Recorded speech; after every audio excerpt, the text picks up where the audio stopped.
네, 오늘은 고린도전서 5장 1절부터 8절까지 말씀입니다. 고린도전서 5장 1절부터 8절까지 말씀입니다. 제가 현대인의 성경으로 읽도록 하겠습니다. 여러분 가운데 음행이 있다는 소문을 들었습니다. 어떤 사람이 계모와 함께 살고 있다니 그런 짓은 이방인 중에서도 없는 일입니다. 그러고도 여러분은 잘난 체 할 수 있습니까? 오히려 비통한 마음으로 그런 사람을 여러분 가운데서 쫓아내야 하지 않습니까? 내가 비록 몸을 떠나 있으나 마음은 여러분과 함께 있습니다. 그래서 내가 마치 그곳에 있는 것처럼 이런 짓을 한 사람을 이미 처벌하기로 결정하였습니다. 여러분이 우리 주 예수님의 이름으로 모이고 내가 영으로 여러분과 함께 있을 때 우리 주 예수님의 능력으로 이런 사람을 사탄에게 넘겨주어 육체는 파멸되더라도 영은 주님이 재림하시는 날에 구원받게 하십시오. 여러분이 자랑하는 것은 좋은 일이 아닙니다. 적은 누룩이 반죽덩어리 전체를 부풀게 한다는 것을 모르십니까?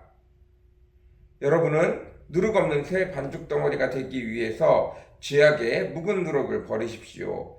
우리의 유월절 양이신 그리스도께서 희생의 제물이 되셨으므로 사실 여러분은 누룩이 없는 사람들입니다.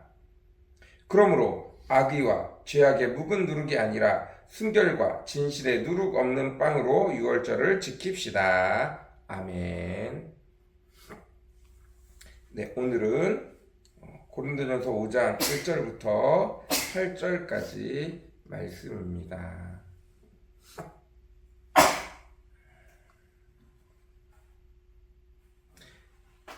1절, 오늘 말씀 중에 제일 중요한 내용은 이것입니다. 그런 짓은 이방인들 중에도 없는 일입니다.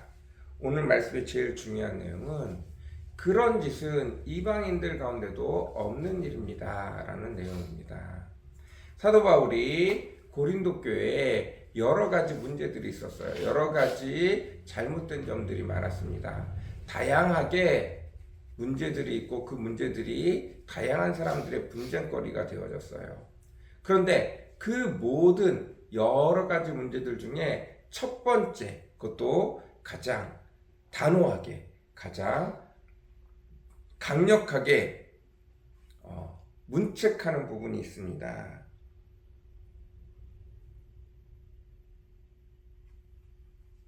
4절 5절, 여러분이 우리 주 예수님의 이름으로 모이고 내가 영으로 여러분과 함께 있을 때 우리 주 예수님의 능력으로 이런 사람을 사탄에게 넘겨주어 육체는 파멸되더라도 영은 주님이 재림하시는 날에 구원받게 하십시오.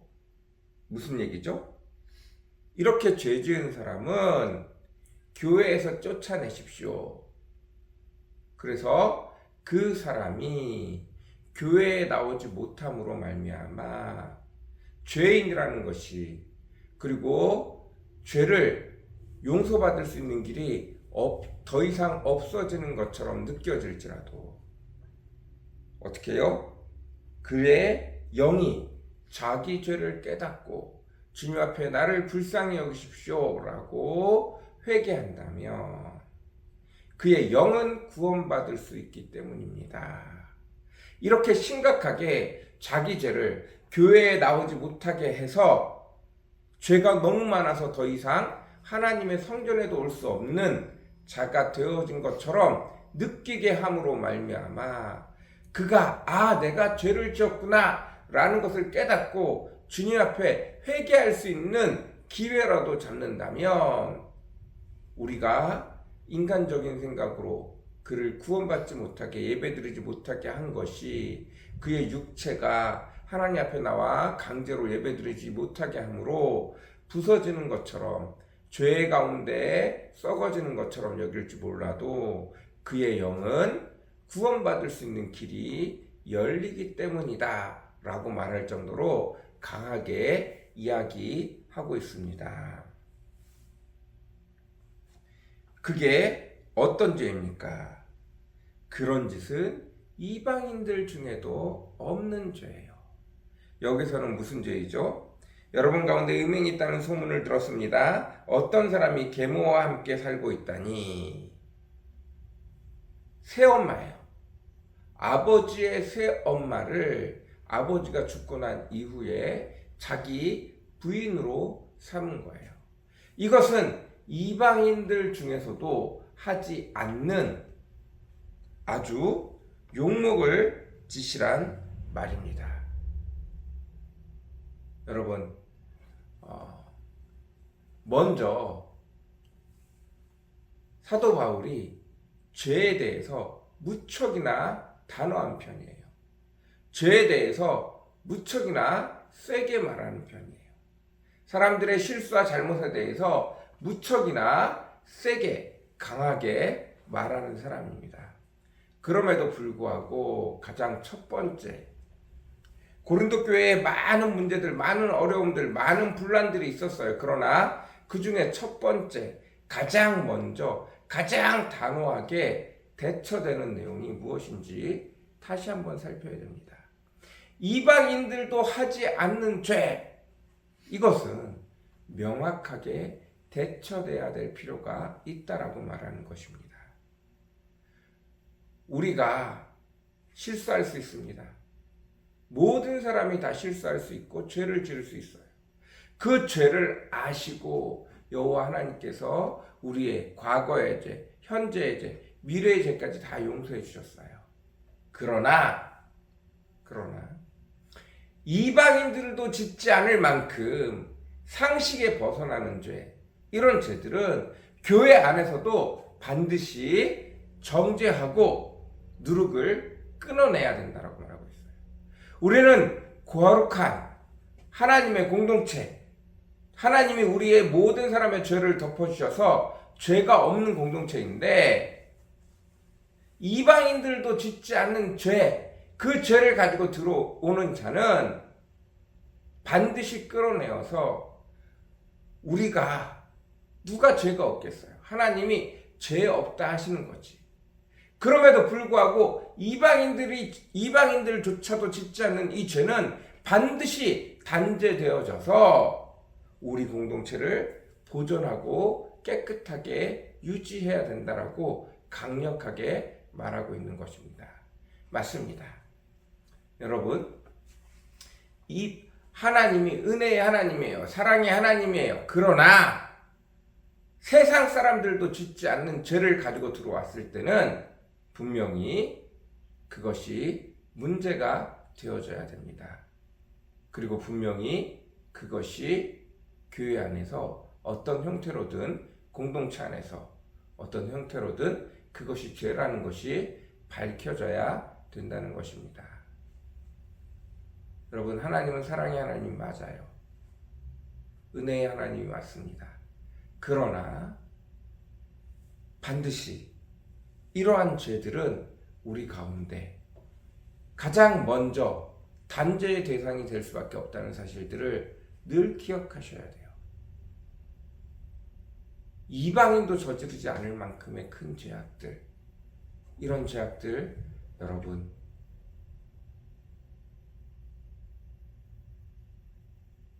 조심하셔야 됩니다. 가장 먼저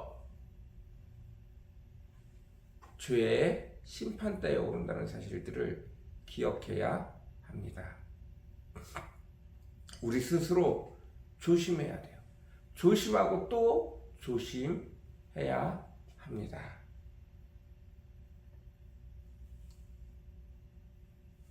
여러분, 어느 누구도 여전히 죄를 안 짓고 살 수는 없어요. 그러나 죄를 너무 가볍게 여겨서도 안 되고, 또한 그 죄악들 중에 우리 스스로 너무 편해져서 이방인들조차 짓지 않는 죄를 지으며 사랑의 하나님을, 은혜의 하나님을 이야기할 수 없다라고 이야기하고 있습니다. 물론 우리는 누구도 다 용서해야 돼요. 살인을 저지른 사람도 용서해야 해요. 단지 그가 하나님 앞에 자신이 죄인이라는 것을 깨닫고 회개할 때 우리는 그를 받아줄 수 있는 것입니다. 여전히 믿고 있음에도 불구하고 이방인들도 저지르지 않는 죄를 저지른다면 그를 받아들이기가 쉽지 않다는 사실들을 늘 기억해야 합니다. 우리 속에 죄에 대한 경각심이 늘 함께 있기를 간절히 사모합니다.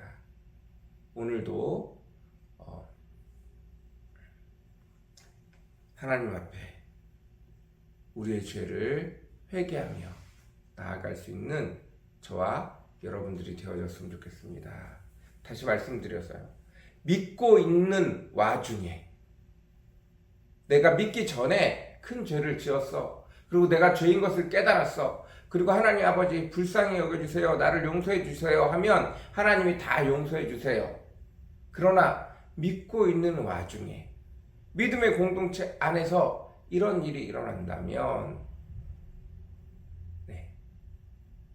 공동체를 떠나게 할 만큼 큰 죄라는 사실들을 기억하십시오. 이방인들도 저지르지 않을 만큼 큰 죄라면 우리 속에서도 일어나면 안 되는 일입니다. 기억하셨으면 좋겠습니다. 우리 같이 기도하겠습니다. 사랑과 은혜가 풍성하시고 거룩하신 주님, 너무나 안타까운 일이 벌어지고 말았습니다. 이미 예수 그리스도를 믿고 하나님의 은혜를 받고 하나님의 공동체 안에 들어와 있음에도 불구하고 이방인들도 짓지 않는 죄를 지었다면, 그렇게 너무나 명백한 죄를 짓고 있다면 아버지 하나님, 공동체에서 끊어내는 한이 있더라도 아버지, 그가 죄를 짓고 있다는 사실을 깨닫게 하고 그의 육체는 말라갈지라도 그의 영이 다시 살 수 있도록 기회를 주는 것이 마땅하다고 사도 바울은 이야기하고 있습니다. 이 죄의 무거움을 깨달을 수 있는 저희들 되어주게 도와주십시오. 우리 속에 죄를 괜찮다 말하지 말게 허락하시고 죄의 무게를 고민할 수 있는 저희들 되어주게 도와주십시오. 죄악의 무거움을 깨달을 수 있는 저희들 되어주게 도와주십시오. 주여 불쌍히 여겨주시옵소서. 주여 불쌍히 여겨주시옵소서.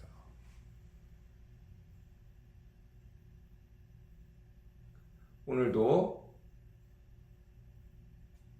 매일 하루를 살아가며 우리의 연약함, 우리의 부족함, 우리의 죄악됨을 깨달아가게 주님 은혜를 베풀어 주시옵소서.